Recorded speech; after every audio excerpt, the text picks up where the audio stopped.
Sejam bem-vindos ao podcast PhysioFrontiers. Essa é uma série especial do portal Ortopedia em parceria com a base de dados PEDro Brasil. O objetivo desse podcast é contribuir para aproximar pesquisa e prática clínica em diferentes contextos, quebrando barreiras linguísticas e trazendo convidados internacionais que fazem a diferença na área. Eu sou o Bruno Saragioto. E eu sou a Tia Mato. E juntos nós iremos te guiar nessa jornada pelo mundo. Prepare-se e vem com a gente! Fala pessoal, tudo bem? Sejam bem-vindos ao nosso primeiro episódio do PhysioFrontiers Podcast, mais um podcast aqui da família do Ortopedia. Esse é um podcast muito especial que tem uma parceria com a PEDro Brasil, né? Da base de dados PEDro. E hoje, né, para começar esse podcast, a gente conversou com a Anne Moseley, que foi a diretora da base de dados PEDro por 22 anos, né? Ela é professora da Universidade de Sydney, e ela conversou aqui com a gente nesse primeiro episódio para a gente abrir com chave de ouro.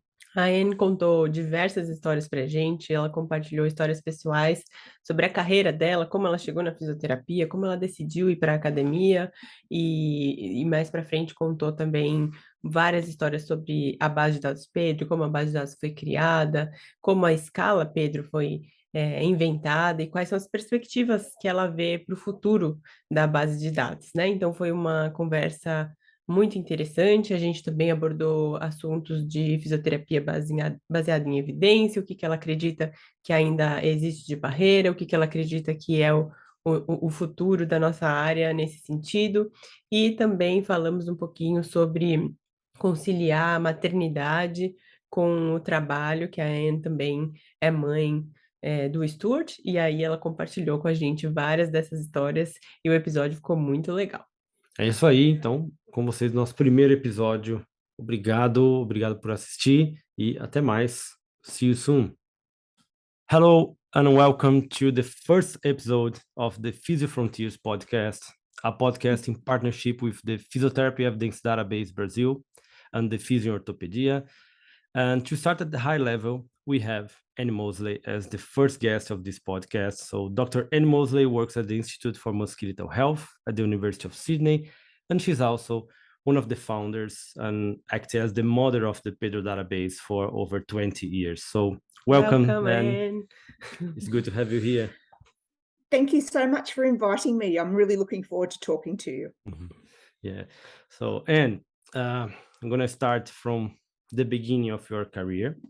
So I know your story and the PEDro database story are very well correlated, but I'd like to start asking you, how did you become a physiotherapist and a researcher? How things started? Well, it took me a while to decide what to do. So I was a mature age student when I started doing physiotherapy. I had a couple of years off after school.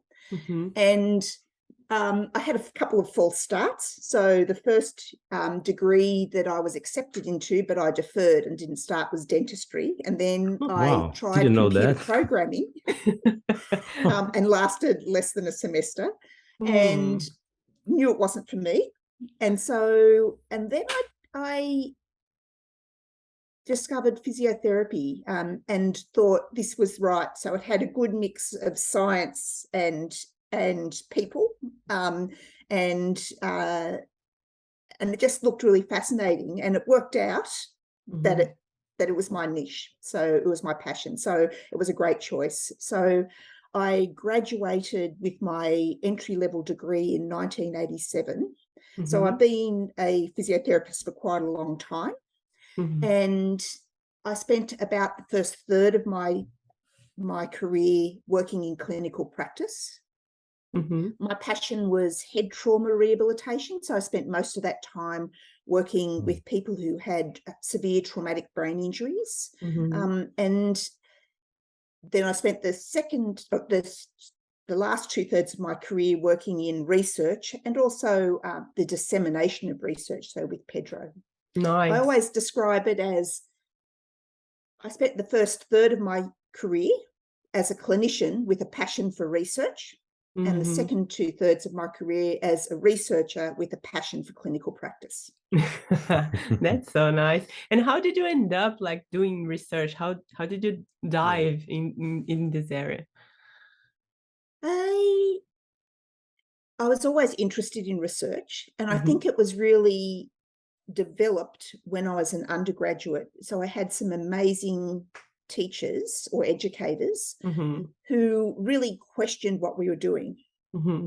And one of those people was the famous Janet Carr, who was my tutor when I did the first neurology subject. Wow. And I always remember one of the first tutorials I did with her.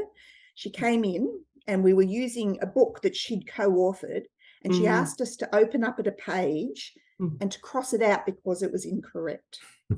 And so, and it was a chapter about balance. And so when they wrote the book, they were involved, it didn't think about the feed forward mechanisms with balance. And so it was all, pushing people and all those sort of things. And they said, this isn't right now. So this is how knowledge has moved on since we've written the book. And so I really liked that idea. But at the time, so when I graduated in 1987, there were very few randomized controlled trials and systematic reviews in physiotherapy or evaluating physiotherapy interventions. And I could have read every one of them when I was an undergraduate. I'm picturing now the PEDro database graph, the one with the increasing trials and reviews. Yeah. So it was in that baseline period. And clinical practice guidelines weren't invented yet. The Cochrane collaboration hadn't been formed. So it was really in the early years. And so a lot of that research we were reading was to propose some really good theories about why treatments would work and to frame your treatments around those, rather than saying, well, let's test those theories now and see if they actually do change patient outcomes. And so that's been the shift in the type of research I've been involved in. But I always had the passion for research, and I actually did my first research project just as a volunteer because I was interested.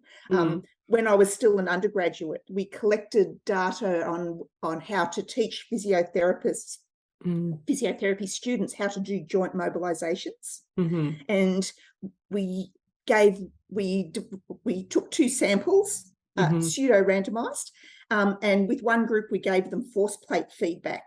So they used an oscilloscope because it was before computers, and gave them feedback about how to provide joint mobilizations using Maitland mobilizations on the lumbar spine. And the other group just got taught as they would usually in a class, and that improved how people actually perform joint mobilizations. But like I said, it was before computers, so we used an oscilloscope to provide the feedback. And one of my jobs was to actually measure the outcome, which was how much force was applied, and that was on chart paper, and I had to measure using a ruler and apply a calibration so it was a big 3-dimensional 3D force plate that we used, but it fed into a chart recorder for the vertical force. So things have come a long way, but that was my first study. And this is fascinating.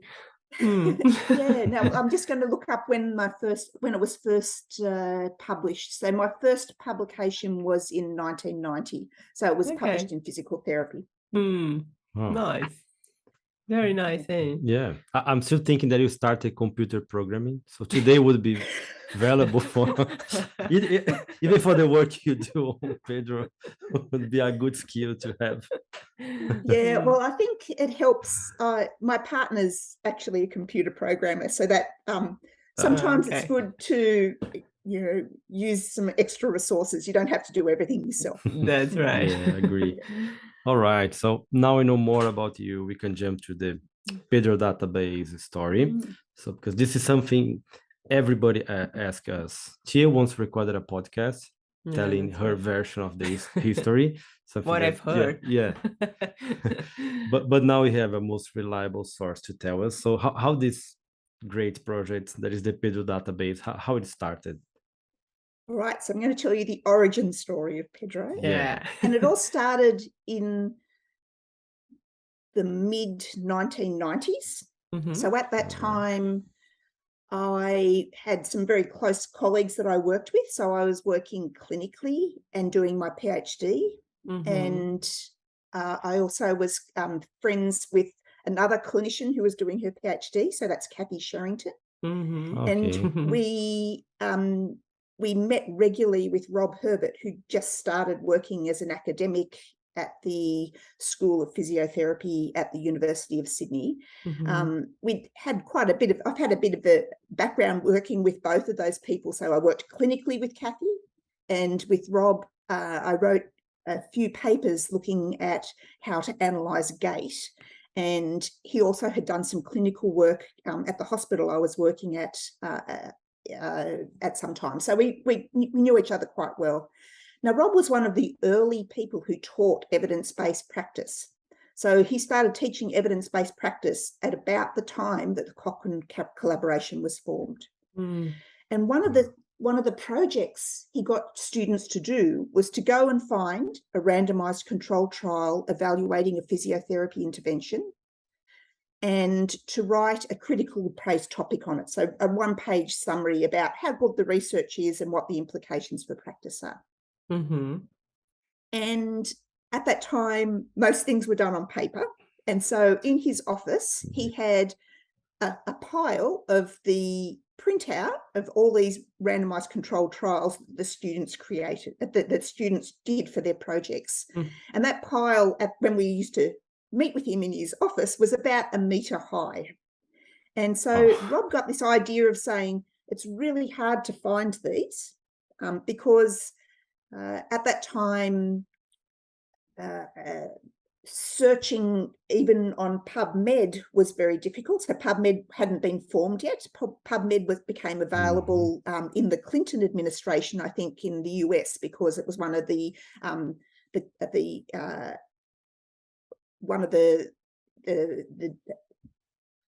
projects that administration implemented in their health policy. And so Rob said, why don't we just make a little database, with all these trials on it, and make it available for physiotherapists to make it easier for them to find high quality clinical research to help them make decisions about clinical practice. So it was always aimed at clinicians. PEDro was always aimed at clinicians. And we went public about this in 1997 or 1998 because we had to enlist some support because we needed some funding. The foundation funder for the PEDro database was the Australian Physiotherapy Association, combined with what was called the Motor Accidents Authority of New South Wales. So it was the peak compulsory third-party insurance body in New South Wales at the time. Oh, they are since the beginning then, okay. Yeah, so they were there at the beginning, and we developed this database, and it was launched in 1999, in October 1999. Yeah, that's so nice. And when you launched it, like, what was your role at the beginning? Like, I as you said, I believe internet was very different back there, like access, speed, but also the system to create the database. How did you organize everything? How was it? So we had what we still call a steering committee, excuse me. We had a steering committee, and at the launch, there was 4 people on that steering committee. So there was Rob Herbert, Kathy Sherrington, myself, and also Chris Marr. And we employed a person to be a coordinator of the project, and that was Emma Smith. And we used software that had just been released that could interface a relational database with a web page. And all the back end of PEDro was on paper. So every article was printed out and stored in a filing cabinet. Wow, that's and when people rated articles, they rated it and filled in a paper form, and somebody had to type in the ratings to put it into the database. And that's one of the things that really has shifted a lot. So and that helped improve efficiency and also made it possible to collaborate internationally more. So PEDro now is totally electronic. There's, in fact, no paper records for PEDro. Everything is electronic. And all the rating is done online in a password-protected website. So you can rate for PEDro anywhere in the world and submit your ratings online. And so that was a huge shift. So it changed from, I think when we shifted from paper, we had 2 of those really huge filing cabinets, the ones that are really wide and have the files going sideways. And it was so full, you couldn't fit any more papers in any of the drawers. So that's how big it was. And so now we've got, we're fully electronic. We've got PDF copies of every paper on PEDro. So that's one of the things that just made it more efficient and also a much more dynamic process with producing PEDro, more collaborative process. Yeah. And talking about the ratings, like how did you start with the idea of the PEDro scale? Like, how did you create it? When was it? Like, was in the beginning of the launch of the database? How was this process?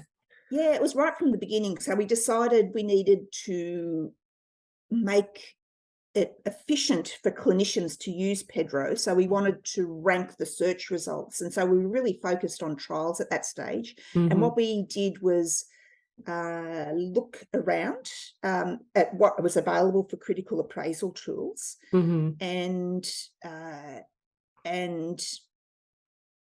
I'm having a seniors moment thinking about what the name of we found the Delphi list, which colleagues in Maastricht in the Netherlands had developed for quality, and so we used that as the basis for the PEDro scale. We added a couple of items, and we also operationalized all the items, so it was really clear that you could answer yes or no. And so we made a decision, it had to be answered yes or no to the question. So if there was any ambiguity or was unclear, the answer was no, it wasn't met.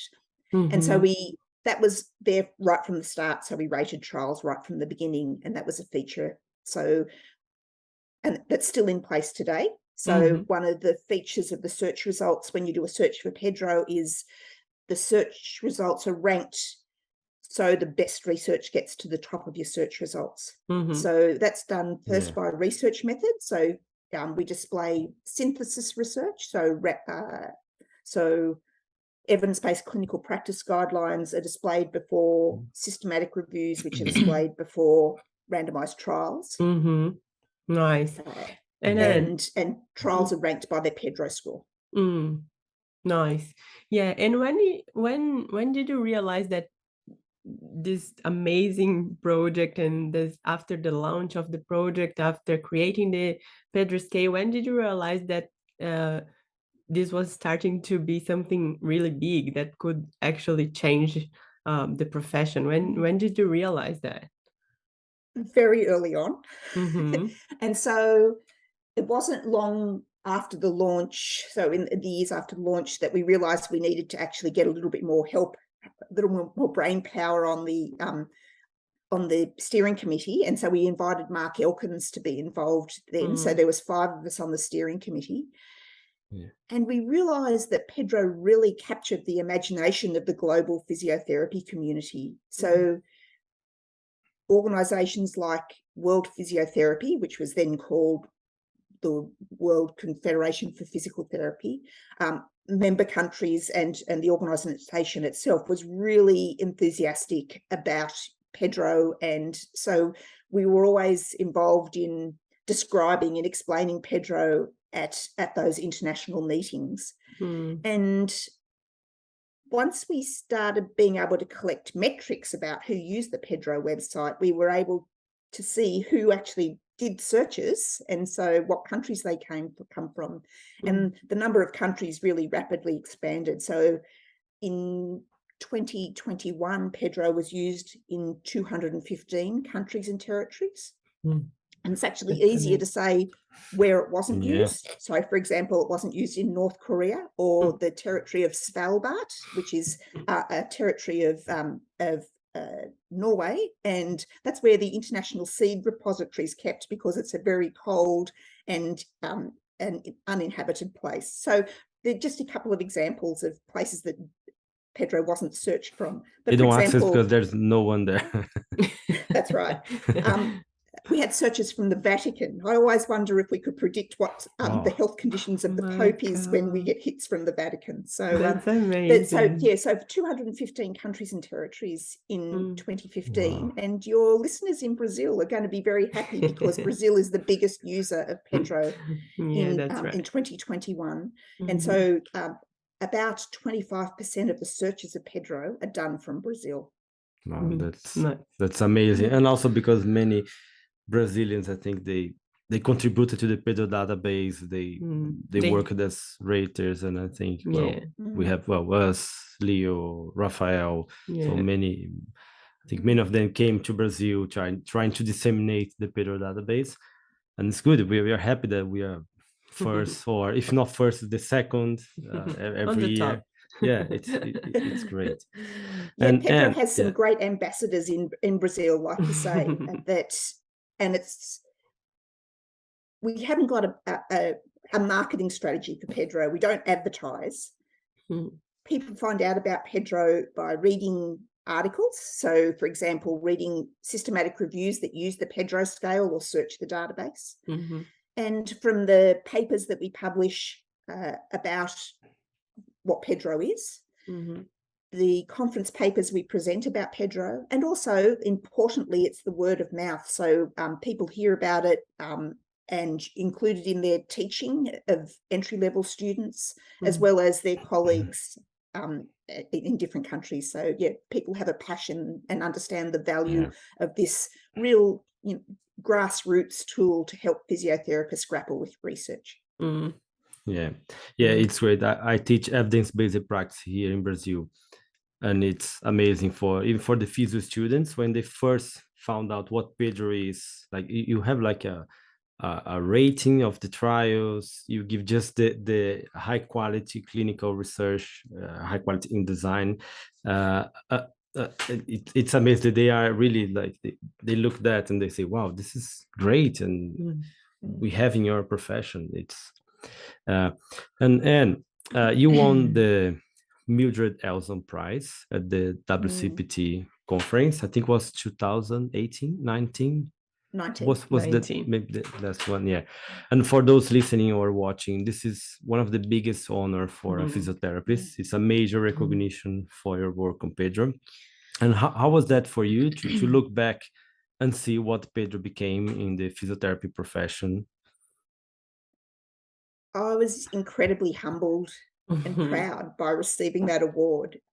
And it's an award for an individual, but it was really PEDro that won the award, and PEDro was a really big group effort. And so by the time I won that award, there were more people on the steering committee. So it was Rob Herbert, Kathy Sherrington, Chris Marr, Mark Elkins, myself, and also Steve Camper by this point. And all the staff that had worked for PEDro, and all the volunteers who had contributed to PEDro's development, all the organisations that gave funding to support a project that was a great idea for the profession and looked to benefit the profession, and all the people who use PEDro. So it was a real group effort, but it was just so amazing to receive that award. So nice. And about recognition, do you think PEDro is really recognized around the world as it should be? Like, for example, we as researchers, we value PEDro a lot. Do you think people around the world are really aware of how important PEDro is to the profession? What's your perception? I think there's always places to go. And sometimes we do a lot of exhibitions at conferences, so at the World Physiotherapy Conference, for example. And I'm always amazed because some delegates come and say, "Oh, I used PEDro when I was an undergraduate, but I haven't done a search since." And I really try and work with those people to say what an important tool it is for practicing clinicians. And so evidence-based practice is something that's done by clinicians, not by researchers. So clinicians need to be able to have an understanding of research methods and to be able to critically appraise a piece of research. But that's only the first bit of evidence-based practice. So the last, particularly two steps of evidence-based practice involve changing your practice and checking how well you've implemented that practice change. And that can only be done by clinicians.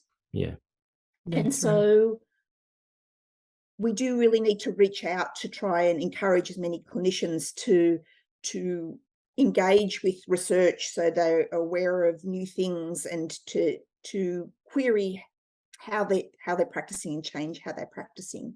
And I think that's going to be a never-ending quest. And so it's something that everybody can contribute to.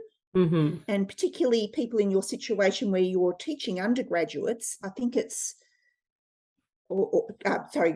teaching physiotherapy. It doesn't necessarily need to be undergraduate, that you engender that it's a lifelong learning process. So being able to read new research and incorporate it into your practice and provide those skills for actually evaluating your practice and trying to implement practice change, which is the hardest part of evidence-based practice. Yeah, that's true. That's right. Yeah, it's actually, you can go. And as an example, language is a barrier to evidence-based practice, and we collaborated with a group of Polish physiotherapists who translated the PEDro website into Polish, and that really changed how Polish physiotherapists could interact with the PEDro resource. And so little strategies like providing the homepage structure of PEDro, which provides all the tutorials and information about how to use PEDro, helps break down language barriers. And I think PEDro is now available in 16 or 17 different languages, the homepage of the website. And so, those sort of things help as well, and to use people's passions in different countries. Yeah, when I teach here in Brazil, well, I have to teach them how to search and how to find the search terms in English, how to translate. And sometimes they are, and I always put the graph about like the English is the universal language of science, and they have to read in English, and they are not reading like a novel. It's scientific articles are not that hard to read. Once you start reading, if English is not your first language, you get used to. And we as researchers, we repeat a lot of words. So I have this mission. I try every time to tell students to not be afraid of getting a paper in English and start reading. But and another barrier for clinicians is definitely an access.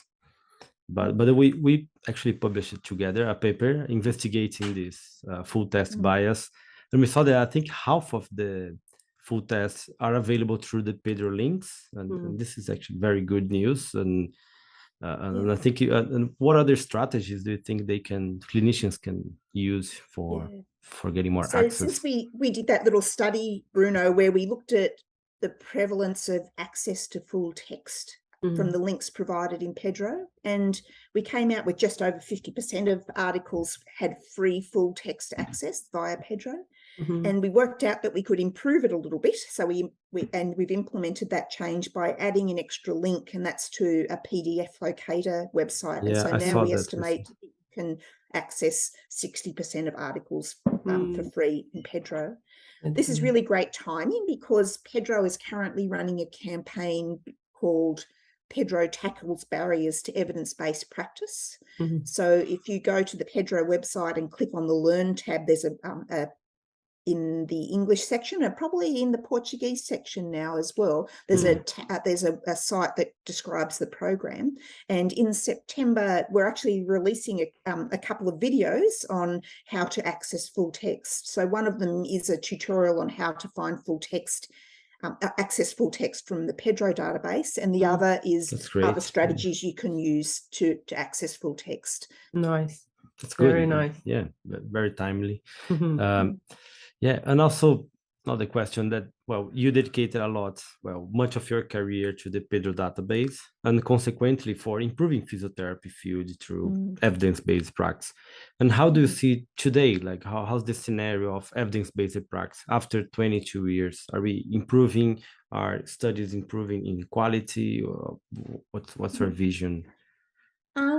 Before I answer it, I'm just going to backtrack a little bit, because one of your future guests, Dra Anne Verhagen, played a very important part in the development of PEDro. And so when I told you all the articles used to be photocopied, some of the original articles in PEDro were from a database held in Maastricht University. And Dra Anne Verhagen, when she was a PhD student, photocopied those articles and posted them to us at the beginning of PEDro.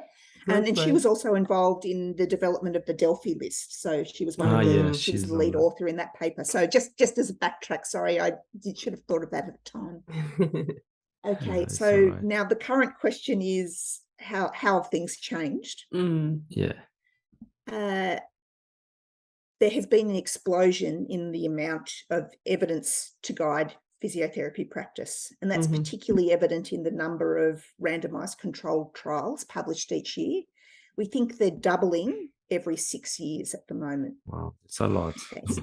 So that means your new graduate physiotherapists and clinicians have to be really savvy at deciding what the best articles are to read to guide their practice, rather than being overwhelmed and not reading any articles to guide practice.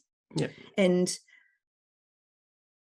that's one of the good things about PEDro, because it helps the best research get to the top of the list to be able to decide what to choose. And you're much better off reading good research, especially if your English isn't your first language, because it's much easier to read a real well-written research paper than it is to read one that's poorly written and of lower quality. And essentially, if you're reading low quality research, that's not going to help guide clinical practice. You're much better at reading the pearls.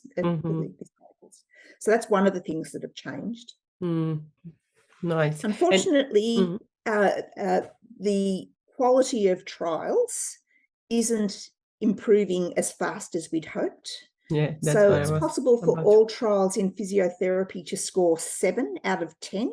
So the 3 items that they struggle to achieve are the blinding items on the PEDro scale, particularly blinding of the therapists and the patients. And that's because many physiotherapy interventions are complex interventions, and it's not possible to blind those people. So a really good score in it, if you're evaluating a complex intervention, is 8 out of 10 for PEDro. But then some also trials struggle to blind the assessor as well, and they're trials that have key outcomes that can only be evaluated by the participants. So things like documenting if they've fallen or not, or if they have pain or not. So it's really hard to blind those. So it is possible to get 7 out of 10 or 8 out of 10 for most physiotherapy trials. But based on our current projections, that's not going to happen until mid this century at the current snail's pace. And so there's a real onus for researchers in this area to actually make sure they conduct rigorous research and report them well. So that will help clinicians to be able to use their research to guide practice. Yeah, nice. Awesome. And how do you see the future, like the future for PEDro? Do you think there is room for PEDro, for example, to grow even more by bringing more tools, for example, for the consumers, as the PEDro scale for the trials? For example, incorporating the quality assessment of systematic reviews, or doing some automation of the trials rating. Do you see any of this kind of things for the future? Yeah, there's a lot of things that can be done for the future. And so one of the strategies we're currently using is to really promote good research. And so that's done in a couple of ways. So once a month, PEDro summarizes a high quality systematic review to promote the findings of this review to clinicians using PEDro. And if you are interested in obtaining this type of information, we suggest you follow PEDro in some way. So you can subscribe to the PEDro newsletter, which is available in Portuguese or in English, or you can follow PEDro on Facebook or Twitter, again, which is available in Portuguese or in English. And these will help you keep abreast of all these, little tools that can assist you. The other thing is we do have some journal clubs. And so this is one way to help clinicians grapple with the evidence and think about changing practice. And so highly recommend you go to the Physiotherapy Journal Club page, which is available on the English website, English part of the website. And so what that does is looks at the results of a trial or a systematic review and grapples with applying that into practice. And so it's the basis for having a local journal club. And so certainly users have said that's been very useful in running a local journal club, particularly with over this period of the pandemic, where people have had to think creatively about being able to discuss interventions with other people when you can't meet face to face. So that's been useful. But there's lots of other developments. So one thing that we haven't mentioned is PEDro's daughter, called DITA, which is a similar database that focuses on the accuracy of diagnostic tests used by physiotherapists. So that's available at dita.org.au. And so evidence-based practice involves more than making decisions just about the effects of therapy. And so DITA provides high-quality clinical research about questions about the accuracy of diagnostic tests. Nice. Yeah, that's very important as well. How long is DITA now? 5-6 years, or let me just double check the date. Probably it is. I remember when they were setting up. So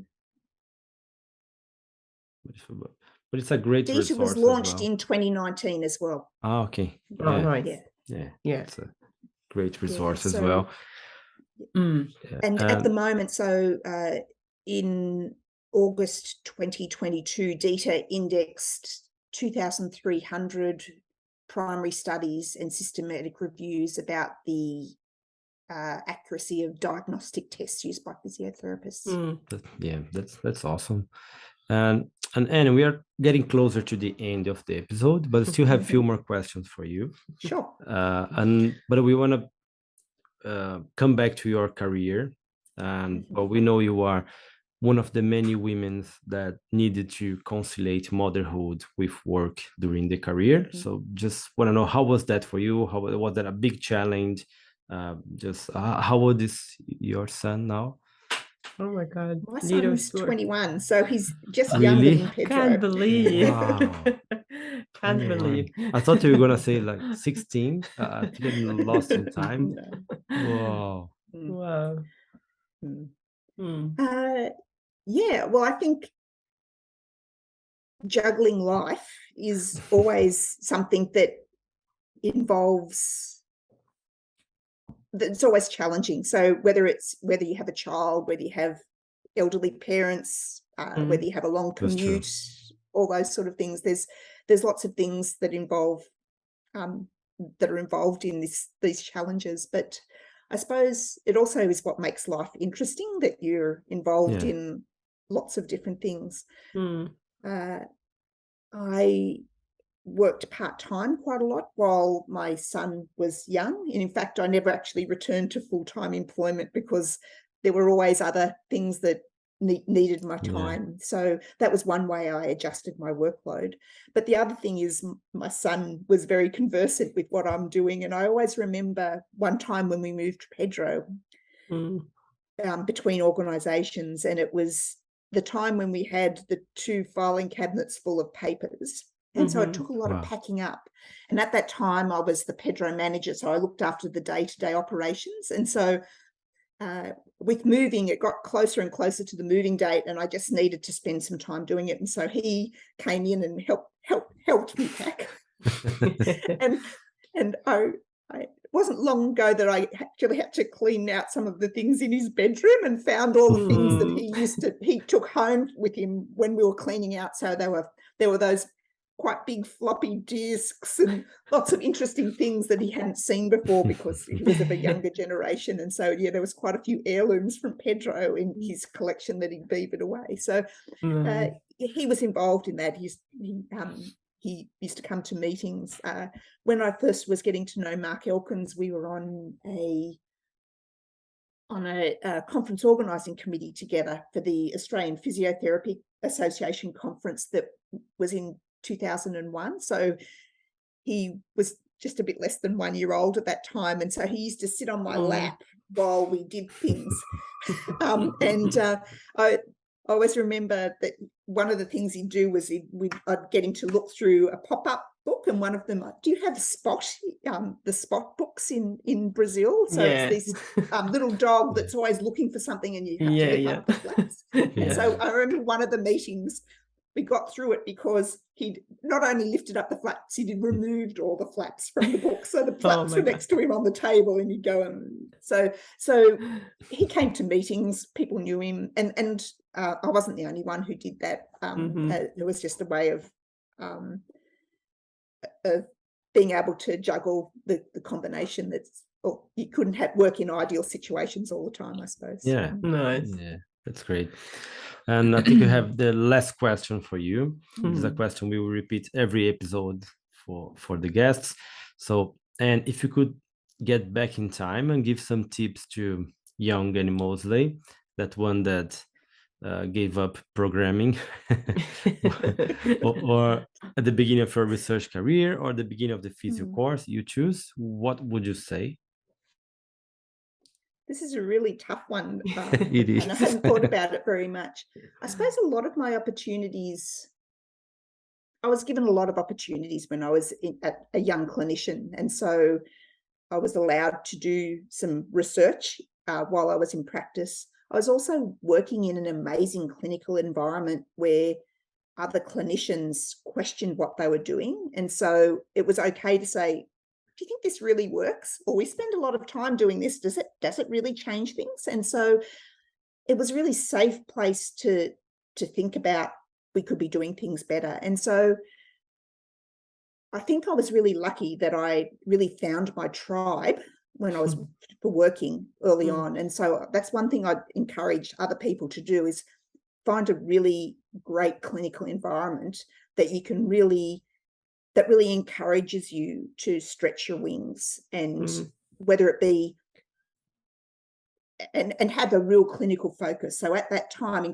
when you're in clinical practice, the focus is optimizing patient health. And so to do that, you do need to question practice and take on new ideas, and particularly now, the ideas, it's not just somebody's idea for doing something differently, it's grounded in research to say what actually makes a difference in practice. And so I don't know, maybe one of my things might be would have been to stay in practice a little bit longer, rather than moving into academia. But I also enjoyed the academic work and the opportunity to conduct trials that were more rigorous. And so things like they were large scale, they were multi-center, and you just can't do that. I couldn't do that working as a clinician. And so I suppose if I was going to say I should have done something, maybe I should have been a better advocate for clinicians to be able to have the capacity to do clinical research, maybe modeled on what the capabilities of other professions were. And so particularly in medicine, there was the opportunity when I was young for having clinical professors of medicine, but there wasn't that for physiotherapy. And so maybe I should have been a better advocate for that sort of a system. And that's something that's becoming more common now. So one of your future guests, Steve Camper, is one of those professors of physiotherapy that's embedded in a local health district in Sydney. So I think that would have been good for the profession. Wow. But I've Awesome. enjoyed every thing I've done. So I wouldn't have changed should be very proud. much. Yeah. All right. Nice. Yeah. And okay, so Yeah. I think that's it. It was really great, and we'd like to thank you so much for being here, for sharing those amazing, fascinating stories with us. And you are a very special person for us. So thank you so much for being here with us today. Yeah, and thank you for watching and listening to the first episode of this podcast. I think we have a great first episode. And yeah, and see you soon. Bye, and Thanks so thank you. much.